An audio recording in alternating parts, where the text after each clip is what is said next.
Pythia, a story of young Pythagoras. The journey to Delphi proved to be an arduous undertaking that would transform mere pilgrimage into profound initiation. Leaving the familiar shores of Samos with his guardians, Nicephorus, a skilled gem engraver of Phoenician origin, whose weathered hands bore the calluses and minute scars of his trade, and Pythia, a woman of quiet authority whose lineage could be traced to the ancient families of Delphi itself, the 13-year-old Pythagoras travelled by ship across the restless Aegean.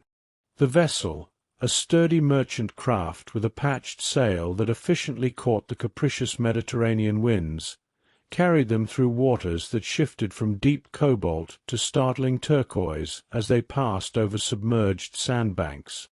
The crossing was more than a voyage across land and sea. It was the crossing of a threshold into the sacred unknown. Waves glittered under an indifferent sun, the wind scattering salt over the boy's skin like a baptism of brine. Pythagoras stood at the prow, his young face already bearing the focused intensity that would become his hallmark, watching the horizon where the mundane world gave way to something ineffable and transformative.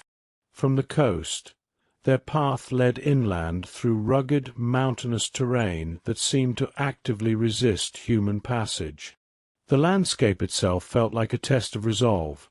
Steep, rocky trails that twisted relentlessly upward through dense, ancient forests of cypress and pine, across swift-flowing streams swollen by recent rains that tumbled over worn stones with hypnotic rhythm, and along precarious ridges where a single misplaced step could invite disaster.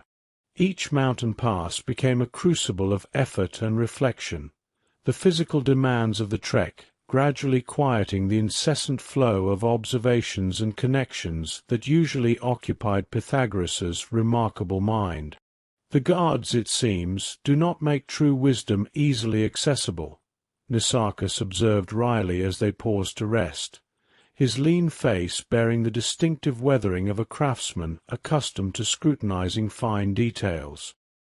His strong yet delicate hands rested on a walking staff as he gazed up at the distant cloud-wreathed peak of Mount Parnassus, which loomed before them, massive and implacable, its upper reaches perpetually veiled in mist, a place where myths and legends seemed to cling to the very stone itself. Perhaps the journey itself is an integral part of the preparation, Pythagoras replied, finding in the physical hardship a certain clarifying effect. The intense demands of the trek had, for a time, replaced his usual intellectual preoccupations with a heightened awareness of immediate reality. The precise placement of each foot on the uneven ground, the rhythmic control of his breath as it burned in his lungs on the steeper ascents, the textured feel of stone beneath his hands when the path required climbing. Pythia watched him with her perceptive dark eyes that approached black, eyes that seemed able to read far more from his face than he intended to reveal. "The body's struggle prepares the mind for transformation," she said, her melodious voice carrying an underlying firmness. "Just as Nicephorus must first prepare his stone before he can reveal its inner beauty." As they approached the base of Mount Parnassus, the air grew colder and thinner, and the terrain grew wild with an almost sentient resistance to their passage. The very atmosphere seemed charged with significance, heavy with the commingled sense of burning incense, fragrant laurel, and the ethereal vapors that were said to rise from the earth's deep chasms. The sacred threshold. At the sanctuary's outer precincts, where pilgrims from across the known world gathered in reverent anticipation, Nicephorus made an unexpected decision.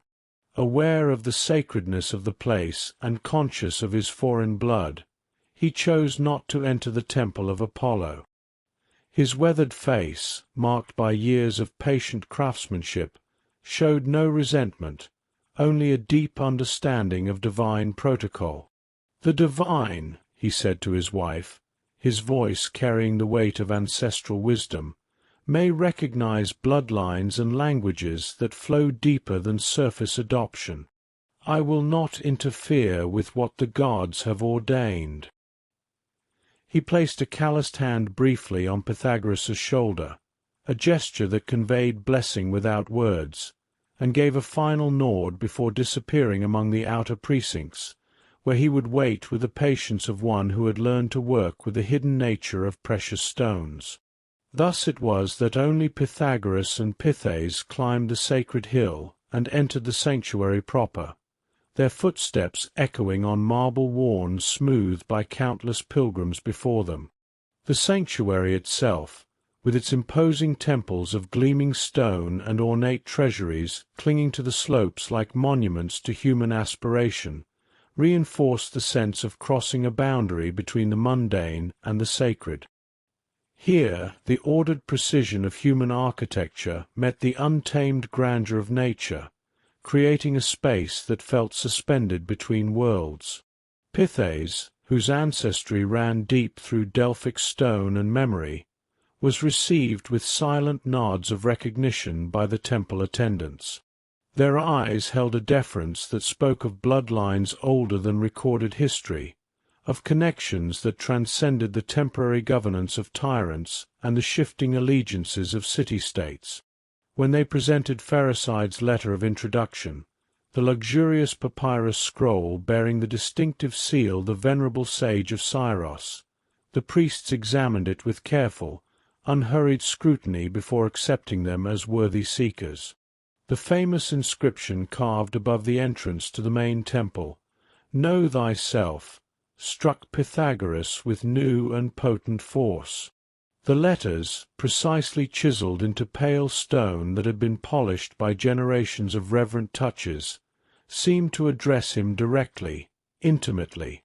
It was not, he began to realize, merely a pithy admonition to introspection, but a profound recognition that all true understanding must begin with an honest and unsparing comprehension of one's own nature, capacities, and inherent limitations. The oracle's recognition. After the prescribed purification rituals, days of fasting that gradually heightened sensory acuity while diminishing the usual clamor of bodily demands and mental chatter, cleansing ablutions in the icy, pure water drawn from the sacred Castalian spring, which seemed to carry away not just physical impurities but also the accumulated mental static of the journey, and extended periods of quiet contemplation in specially designated, secluded chambers, where the only sound was the whisper of the wind through the sacred laurel groves. They were at last deemed prepared and brought into the awe-inspiring presence of the Pythia herself. She sat upon her gilded tripod, an ancient and sacred throne positioned directly above a chasm in the earth, from which strange ethereal vapors rose like translucent, living mist, coiling and shifting in the dim, flickering light of oil lamps. The Pythia was a young woman, astoundingly beautiful, her features serene yet imbued with an otherworldly intensity, draped in flowing ceremonial garments of unadorned white that seemed to absorb and subtly transform the uncertain light. Her eyes, when they first fell upon the approaching pair, Pythes leading the young Pythagoras, held the peculiar, unfocused yet all-seeing quality of one who perceives multiple layers of reality simultaneously, her gaze penetrating beyond mere physical appearance. When the Pythia beheld Pythes, a visible change came over her. She rose slightly on her tripod, an almost imperceptible movement, her eyes widening as if beholding a vision both familiar and long forgotten.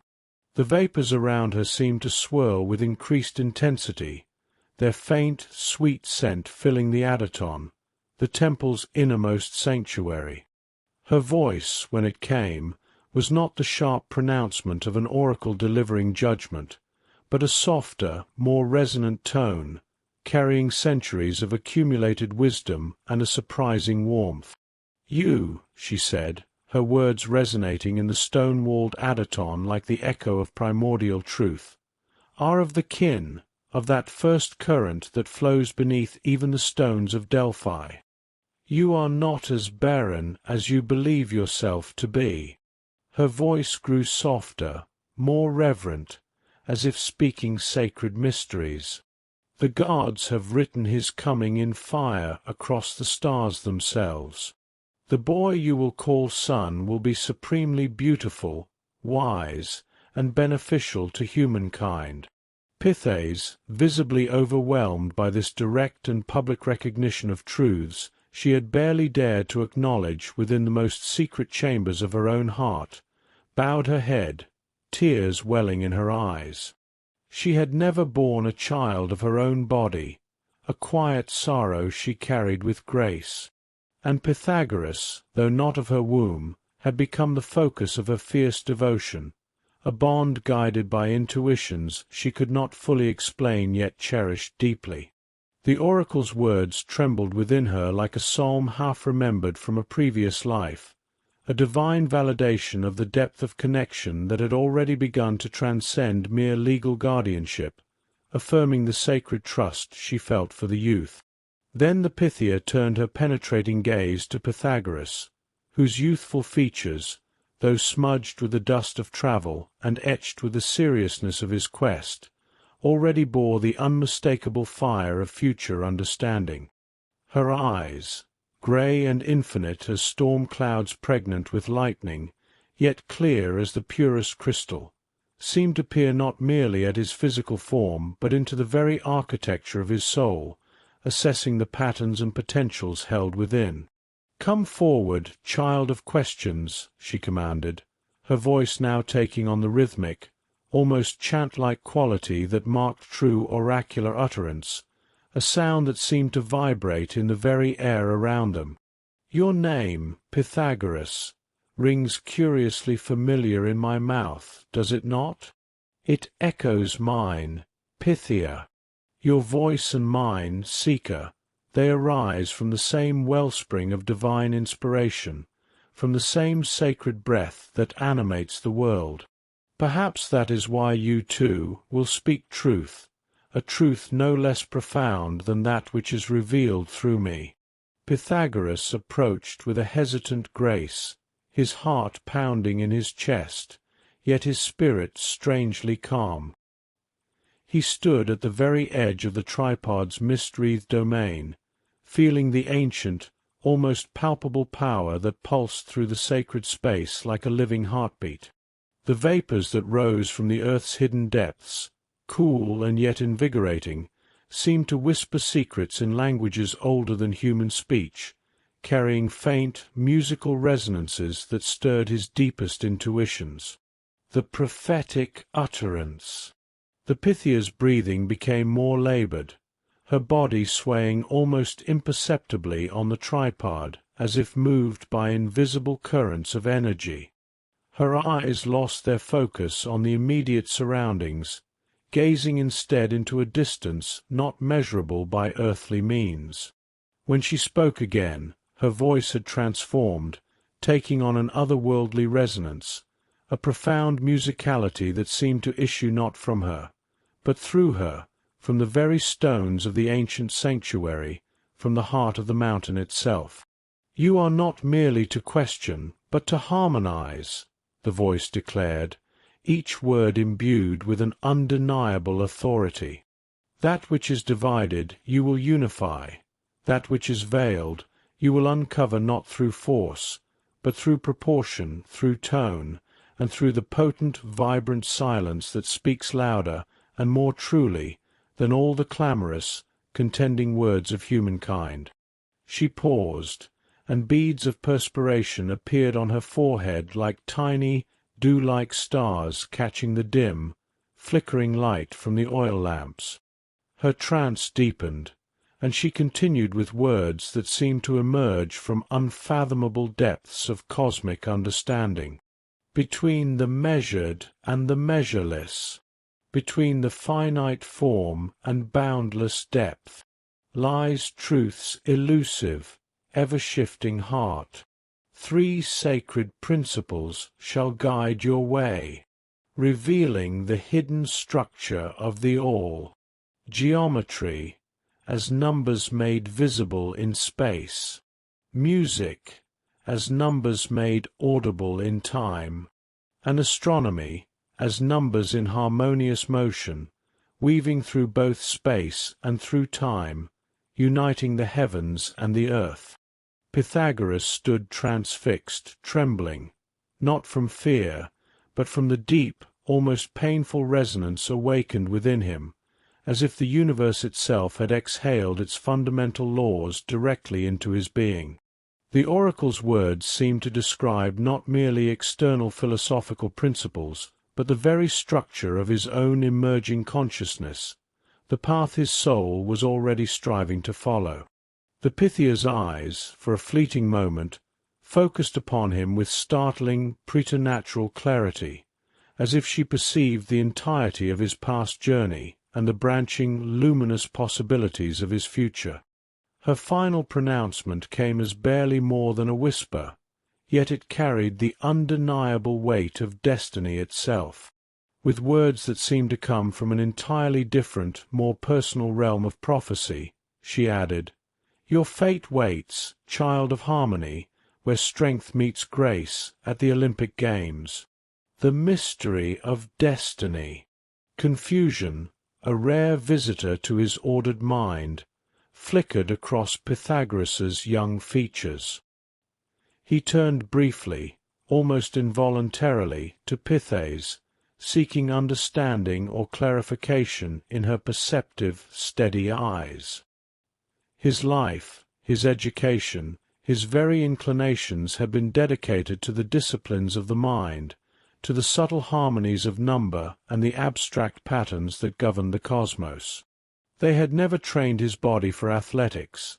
The very idea of Olympic competition, with its emphasis on physical prowess, seemed utterly absurd, a discordant note in the symphony of his burgeoning understanding. Yet the Pythia had spoken with the unmistakable authority of divine inspiration, her words precise and unwavering. Pythes herself appeared momentarily puzzled, for she, more than anyone, knew the boy's unique gifts lay in realms far removed from the fierce physical contests of the arena. Yet something in the oracle's tone, a subtle inflection, suggested layers of meaning that transcended literal interpretation, prophecies that might unfold in ways none of them could currently envision or comprehend. She held her peace, trusting in the deeper wisdom that often lay concealed within oracular utterances. With these enigmatic pronouncements echoing in the incense-laden, vibrating air, the Pythia slumped forward, her body suddenly appearing frail and human once more, clearly drained by the intensity of the oracular process. It was as if the greater, luminous presence that had spoken through her had receded, leaving only an exhausted, mortal vessel in its wake.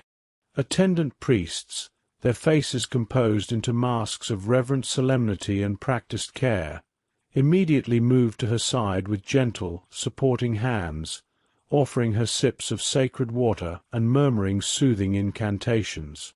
The departure and understanding. When the audience finally concluded, and the mystical vapours, their purpose served, retreated back into the earth's hidden depths, Pythagoras and Pythes descended from the Adaton in profound, shared silence. Each was absorbed in contemplating the immense weight and intricate layers of what they had witnessed and received. The oracle's words, potent and multifaceted, wrapped themselves around their thoughts like living vines, destined to bloom and bear fruit in seasons yet to come. Outside, in the temple's sunlit central courtyard, where brilliant Mediterranean light cast stark, dramatic shadows behind each Doric column and sculpted statue, they found Nisakas waiting with the quiet patience of one accustomed to working with the hidden nature of precious materials to the slow unfolding of inner beauty. He read the profound change on their faces without need for elaborate explanation. The distant, inward focus in their eyes, the subtle but unmistakable shift in their bearing that marked those who have stood at the threshold of profound mystery and glimpsed something both compellingly beautiful and transformatively awesome beyond the veil of ordinary perception. When Pythagoras finally shared the oracular message, recounting as best he could the layered prophecies, the startling recognitions, and the cryptic pronouncements, Nicephorus listened with the deep, unwavering attention of one who understood that divine utterances often revealed their true meaning only through the patient unfolding of time and circumstance. "Then we go to Eleusis," he concluded with his customary pragmatism, yet his voice held a new note of conviction. His craftsman's hands, usually so steady when shaping precious stones towards their hidden beauty, gestured with quiet certainty. "Pherecydes, your wise teacher on Syros, insisted that the mysteries there would be essential for your true education, and the 58th Olympiad, as fate would have it, will not occur for 3 more years. The Pythia now confirms Eleusis as the next necessary stage of your sacred journey. Unlike the clear, logical propositions and geometric proofs Pythagoras was accustomed to contemplating, the precise, elegant relationships that had so delighted his mind since childhood, the oracle's pronouncements seemed deliberately veiled, laden with paradox, and open to multiple interpretations. Yet something within their enigmatic structure resonated profoundly with his deepest intuitions, particularly the mysterious linking of underlying order, the resolution of discord into concord, and the concept of a potent, creative silence as 3 interwoven aspects of a single, all-encompassing, fundamental principle. The path forward. As they prepared to depart from the sacred precincts of Delphi, the great temple receding behind them like a dream upon waking, Pythagoras carried with him not merely a collection of cryptic words to be deciphered, but a fundamental alteration in his understanding of his own unfolding destiny. The prophecies concerning Eleusis, and even the bewildering reference to Olympia, no longer seemed like distant, abstract, academic possibilities, but like inevitable, divinely ordained stages in a grand journey that had already begun to unfold with the inexorable logic of a mathematical proof, each step leading to the next with unseen but perfect coherence. The perplexing reference to the Olympic Games remained a profound mystery, a puzzle piece that stubbornly refused to fit into any pattern he could currently perceive or construct. Yet he had learned enough from Pherecydes, and now from the Pythia, about the nature of oracular utterance to understand that divine prophecy often operated according to principles that transcended ordinary, linear causation, revealing their deeper significance only when the appointed time, the kairos, arrived.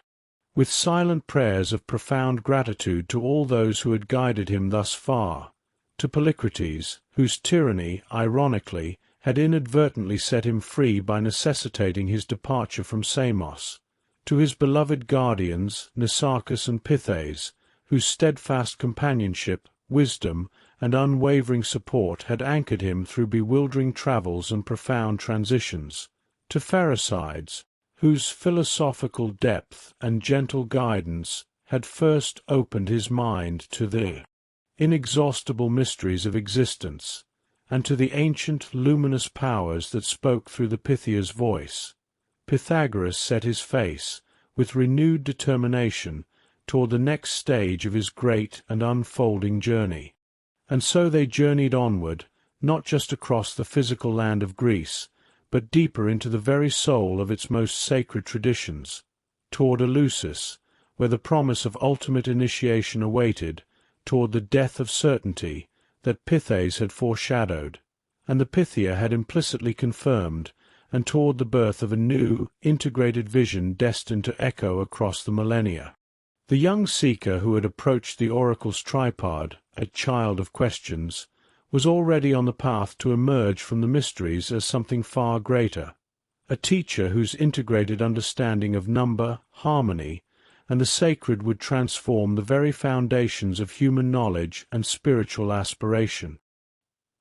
He could not know then, as they descended from the misty, sacred heights of Parnassus toward the fertile Attic plains where Demeter's grain rippled like waves upon an earthen sea, that the profound insights and divine seeds germinating within him would eventually flower into a unique philosophical and spiritual school, a brotherhood dedicated to wisdom and a harmonious way of life. He knew only that each step, each encounter, each prophetic utterance on his extraordinary journey had simultaneously answered old questions and revealed new, deeper ones, that the pursuit of wisdom, much like the harmonious proportions he sensed underlying all of creation, required patient, dedicated progression through ascending levels of understanding, moving steadily, inevitably, toward an ultimate convergence with illuminating, liberating truth. Did Apollo speak clearly to your seeking, Pythagoras? Pythes asked gently as they made their camp that evening, the imposing silhouette of Parnassus behind them. Her eyes, reflecting the flickering firelight, were filled with a blend of maternal concern and profound understanding. She reached out to steady him with a hand that conveyed warmth and unwavering support, a connection that had long surpassed any formal definition of guardianship. Not with the simple clarity of a geometric proof, Pythagoras admitted, still grappling with the sheer density and layered meanings of the oracle's message.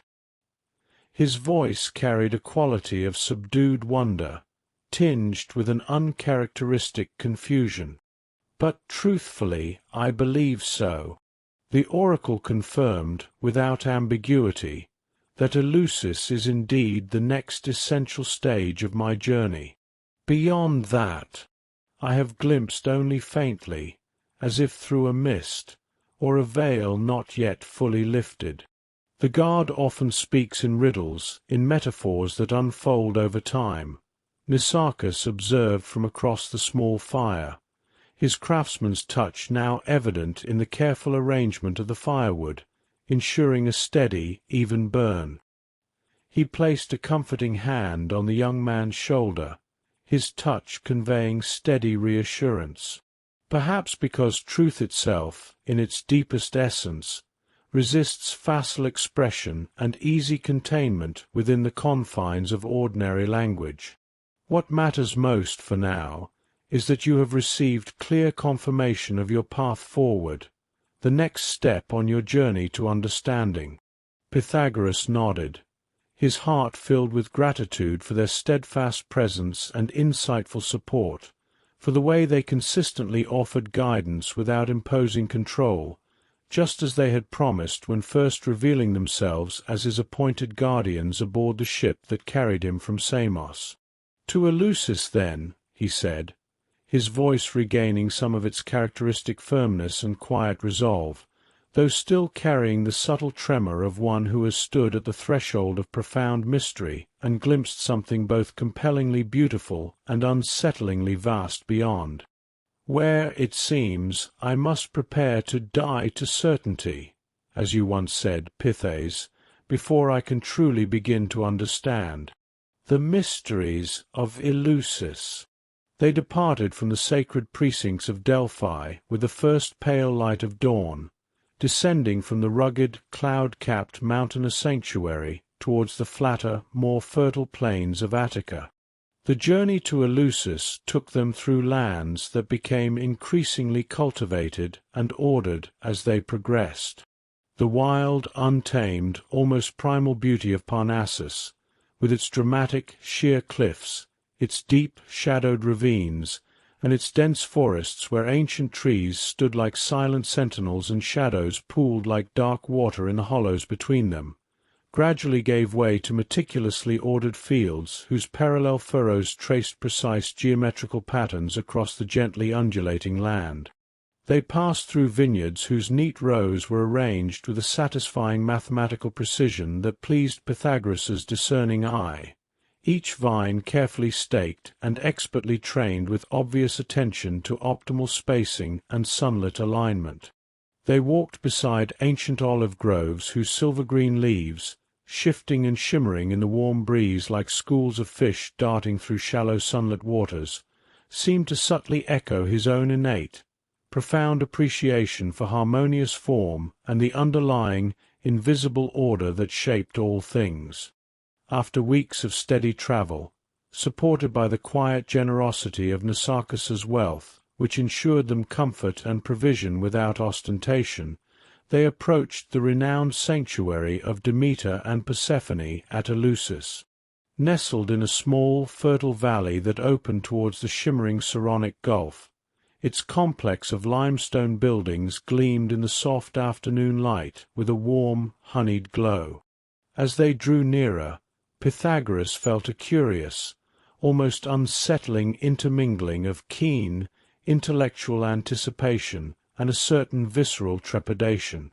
Unlike the almost palpable sense of piercing intellectual power and direct prophetic utterance that had permeated Apollo's rarefied oracle at Delphi, a place of divine proclamation and revelatory insight, Eleusis emanated a distinctly different quality.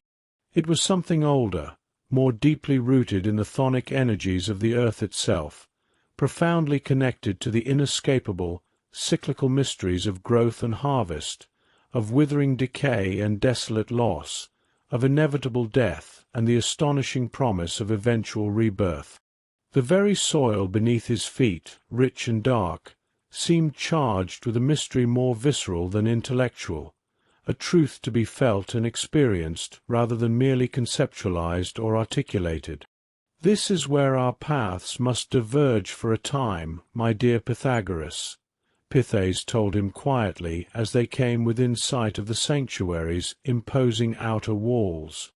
Their weathered, massive stones, some cyclopean in size, bore the subtle patina and faint markings of countless generations of pilgrims who had journeyed here from every corner of the Hellenic world and beyond, seeking initiation into mysteries that remained unspoken, zealously guarded beyond the sanctuary's sacred boundaries. Her voice, though gentle, carried a note of both maternal pride and unavoidable sorrow, like a mother acknowledging her child's necessary, momentous step toward profound, solitary independence. "The inner rites of the mysteries are for initiates alone. We may accompany you no further into this sacred heart. Will you await my return?" Pythagoras asked, a sudden, sharp awareness arising within him of how much he had unconsciously come to rely on their steady, unwavering presence, their quiet wisdom, and their unconditional support during their shared travels. Nicarchus, with his grounded, practical wisdom and those skilled, patient hands that could discern and reveal the intrinsic beauty hidden within the most obstinate, unyielding stone. Pythes, with her deep, intuitive knowledge of ancient traditions, her Delphic lineage, and her quiet, unshakable fortitude that seemed to anchor their small company through all difficulties and uncertainties. "For a reasonable span of time, we shall remain in the vicinity, in the nearby town," Nicarchus replied with his characteristic blend of pragmatic realism and unwavering loyalty. His weathered face, creased with a subtle, almost invisible smile that always deepened the lines around his keen eyes like the satisfying, precisely cut facets of a well-executed gem, conveyed both reassurance and a gentle warning. But the full initiation process, as you know from ferricides and from common report, is known to last for many moons, sometimes extending over years, depending on the readiness and progress of the neophyte. And afterwards, all is uncertain. The mysteries change a soul. You have your own lives to lead, your own journey to continue, Pythagoras finished the thought for them, a pang of profound understanding and heartfelt gratitude accompanying his words. He recognized with clarity that their divinely appointed role in his life, though initiated by a tyrant's decree, had always been to facilitate his path towards truth, not to constrain its direction or define its destination. "As do you, my dearest," Pythia said, her voice soft and immeasurably gentle as she embraced him with a warmth that felt undeniably maternal, a pure expression of love that transcended all ties of blood. Her dark, perceptive eyes, those eyes that always seemed to perceive far more than they overtly revealed, held his gaze with a potent mixture of deep affection, unwavering belief, and profound respect. "But remember this always. We were initially assigned as your guardians by Polycrates of Samos, a circumstance of power and politics. But that role has since transformed, by shared experience and mutual regard, into something far deeper, a bond of true fellowship, of chosen kinship. Whatever disparate paths we may each follow from this day forward, wherever your quest for wisdom may lead you, know that you have in us steadfast allies, friends who will respond without hesitation or question should genuine need ever arise." With these heartfelt, solemn parting words, and carrying Phereside's second letter of introduction, the soft, expensive papyrus now somewhat withered and softened at its edges from the long journey, but its crucial seal still intact, preserving the weighty authority of his venerable teacher's endorsement, Pythagoras turned and approached the great gates of the sanctuary alone. The hierophants, the senior priests, robed in ancient linen, who oversaw and guided the sacred, secret rites of the mysteries, received him with a grave, solemn formality. Their aged faces, deeply lined yet bearing the distinctive, luminous serenity of those who have dwelled long in the presence of profound, life-altering truths, showed no surprise. They examined Phereside's letter of endorsement with visible astonishment and deep respect, their gnarled, age-spotted fingers moving across the papyrus with reverent, almost hesitant attention, before finally accepting him as a candidate deemed worthy of seeking initiation into the heart of Demeter's sacred rites.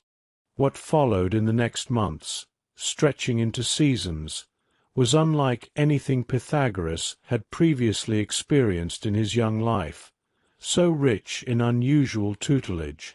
It was not a straightforward educational process, such as his intensive, intellectually vibrant studies with Pheresides on the wind-swept, isolated isle of Syros, with its strong emphasis on rigorous dialectic, the meticulous questioning of assumptions, and the pursuit of clear intellectual understanding through careful examination of concepts, and the relentless testing of their internal coherence and logical consistency.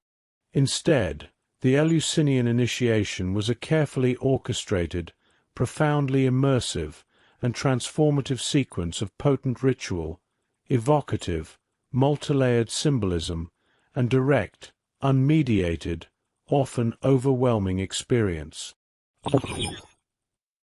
All its elements were designed to bypass the everyday rational mind, with its tendency to categorize and dissect, and to touch far deeper, more ancient levels of awareness and intuitive perception, to awaken dormant capacities of soul, profound sensitivities of spirit, that no amount of ordinary instruction, logical argument, or philosophical discourse could ever hope to reach. The initial phase involved extensive and multifaceted purification, repeated physical cleansing in the nearby, sacred salt waters of the bay, whose briny embrace seemed to draw from him not merely the accumulated grime of travel and bodily impurities, but something far more subtle, the accumulated weight of habitual thought patterns, ingrained prejudices, and deeply seated emotional entanglements. This was followed by meticulously prescribed periods of disciplined fasting, which gradually but significantly heightened his perceptual acuity, sharpened his senses to an almost painful degree, and subtly altered his ordinary state of consciousness, making colors appear more vibrant and alive, sounds more distinct and resonant with meaning, and his awareness of his own internal psychophysical processes more lucid, detached, and penetrating. There were long, challenging night vigils, during which he and his fellow initiates, the Mysti, were required to remain awake, alert, and watchful within the sacred precinct, the boundaries between external reality and dreamlike inner awareness growing increasingly permeable, almost fluid, as profound exhaustion and sensory deprivation began to thin the usually firm, well-defended boundary between conscious, analytical thought and the vast, mysterious, image-rich realms of unconscious awareness. There were also carefully measured, ceremonially administered draughts of kykeon, the sacred psychoactive beverage of the mysteries, served in simple, unadorned clay cups, whose very plainness and humility contrasted sharply with the profound, often shattering effects of their contents. The exact composition of this potent brew remained a closely guarded, inviolable secret, known only to the most senior hierophants and passed down through generations. But its traditionally reported effects, which Pythagoras now experienced firsthand, included the inducement of vivid, waking visions, the dissolution of ordinary spatio-temporal perception, and profound shifts in consciousness that made the symbolic enactments and sacred dramas of the mysteries take on a numinous, overwhelmingly real, and utterly unforgettable living quality, impossible to dismiss as mere theatrical representation or psychological projection. Throughout these intensive, often grueling preparations, Pythagoras and his fellow initiates, a diverse and earnest group that included wealthy merchants and humble farmers, celebrated poets and practical physicians, men and women from all walks of life, each drawn by their own unique inner calling and deep spiritual hunger to these ancient, life-altering rites, were progressively taught, fragment by cryptic fragment, the sacred story, the hieros logos, that lay at the pulsing heart of the Eleusinian Mysteries.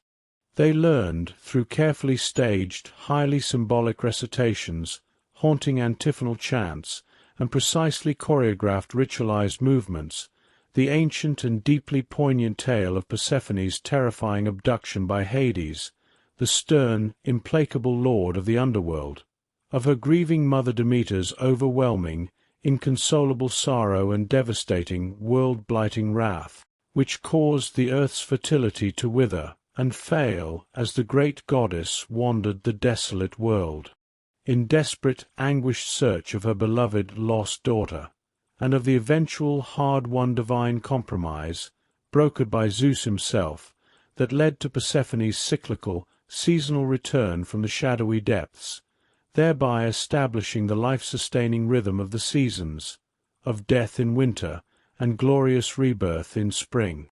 This myth, familiar in its basic narrative outline to any Greek child who had ever sat at a grandmother's knee listening to the old, cherished stories, took on entirely new dimensions and profound, esoteric meaning within the sacred, transformative context of the mysteries. It revealed itself not merely as a charming allegorical explanation of natural agricultural phenomena, but as a deep, universally resonant, and powerfully archetypal metaphor for fundamental spiritual processes of terrifying descent into darkness, unbearable loss and fragmentation, arduous, soul-scouring search, and eventual, joyous reintegration and renewal, processes that each initiate would, in some profound and personal fashion, recapitulate and experience within the depths of their own consciousness. The culmination of the lesser and then the greater mysteries arrived on a moonless, starless night when the initiates, their senses preternaturally heightened by fasting and vigil, their minds uniquely prepared and made receptive by the preceding days of intense ritual and profound reflection, were led by solemn, torch-bearing priests into the telesterion, the great, dimly lit, hypostyle initiation hall whose massive, ancient columns rose like primeval trees in a sacred, subterranean forest, casting complex, dancing shadows that seemed to move with a strange, independent life of their own in the flickering, uncertain torchlight. This was the Anacteron, the Holy of Holies, where the central, ineffable mystery was finally enacted, revealed, and overwhelmingly experienced, where the deepest truths that could not be spoken in words, nor captured in concepts, would nonetheless be known directly, intuitively, and with an absolute, soul-shattering certainty. What precisely transpired within that vast, sacred and terrifying space remained, by inviolable and ancient oath, unspoken and unrecorded to any outside the privileged circle of initiates. But for Pythagoras, what he witnessed, what he felt, what he became and came to understand there, represented nothing less than a genuine, agonizing death of his old, familiar self. His intellectual pride, his reliance on logic alone, his subtle sense of separation, and a profound, luminous rebirth of consciousness into a vaster, more interconnected reality. In that vast, shadow-filled and echoing hall, where dramatic, symbolic ritual enactments merged seamlessly and indistinguishably with intensely personal, internally generated visions, where ancient, archetypal symbols resonated with and awakened potent, primordial responses from depths of his psyche far beyond the reach of rational comprehension or conscious control, Pythagoras experienced directly, with his entire, surrendered being, what his earlier philosophical studies with Pharisaids and his own intuitive, mathematical leanings had only abstractly pointed towards, the underlying, indivisible, radiant unity that lay hidden beneath the illusory world of apparent diversity, multiplicity, and separation, the single, luminous, silent source from which all phenomenal multiplicity and conditional manifestation ultimately emerged, and to which it would eventually return. He perceived sound not merely as ordered physical vibrations in the air, measurable by ratios and proportions, but as the very voice of this fundamental, cosmic unity, singing itself joyfully into differentiated, harmonious, and ever-evolving existence.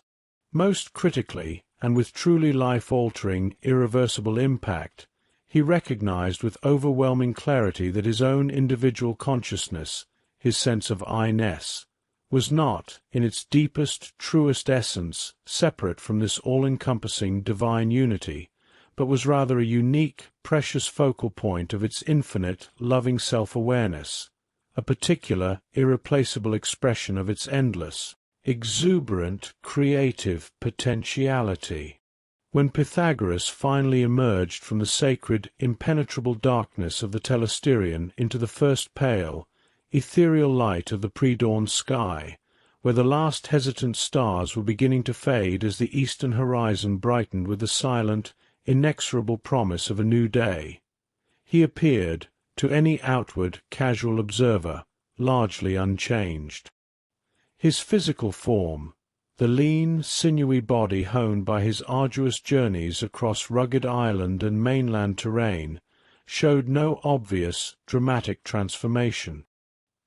He performed the concluding rituals of the mysteries, the final libations and thanksgiving prayers, with the same careful precision, focused attention, and quiet dignity he had always brought to his intellectual pursuits and philosophical inquiries, his movements neither more nor less graceful or coordinated than before.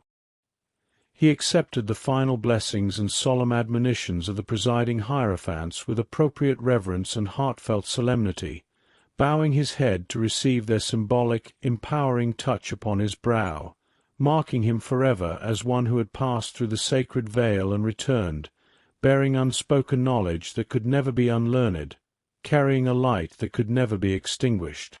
Yet inwardly, profoundly, irrevocably, everything had shifted. The intricate, elegant intellectual framework he had so painstakingly constructed through years of keen observation, relentless questioning, and rigorous logical study, from his early, intuitive insights into the geometric challenges of Eupalinos's tunnel on Samos, to his more advanced mathematical and cosmological explorations with Pharisaids on Syros, had been simultaneously validated in its core insights into cosmic order and profoundly, unimaginably transcended in its scope, its depth, and its ultimate spiritual implications. The principles of order, proportion, and harmony he had discerned in the physical world and in the realm of abstract thought remained true, as beautiful and as valid as ever, but he now understood them as mere descriptions, like exquisitely drawn maps, of a reality too vast, too alive, too sacred, too real, to be fully captured, contained, or exhausted within any system of thought, any philosophy, any theology, however elegant or comprehensive. These principles, he now saw, were sacred vessels, luminous fingers pointing towards waters of truth too abundant, too radiant, too overwhelming to be held or measured, suggesting the direction of a living truth that ultimately transcended all conceptualization, all naming, all form. As he departed from the sanctuary of Eleusis some days later, the massive ancient walls receding behind him as he walked the dusty road that led back towards the wider, unsuspecting world beyond, he carried with him not only new layers of precious esoteric knowledge, arcane symbolic correspondences, powerful ritual forms, and sophisticated conceptual frameworks that could be systematically learned, meditated upon, and methodically applied, but, more importantly, a fundamentally transformed quality of awareness, a new way of being in the world.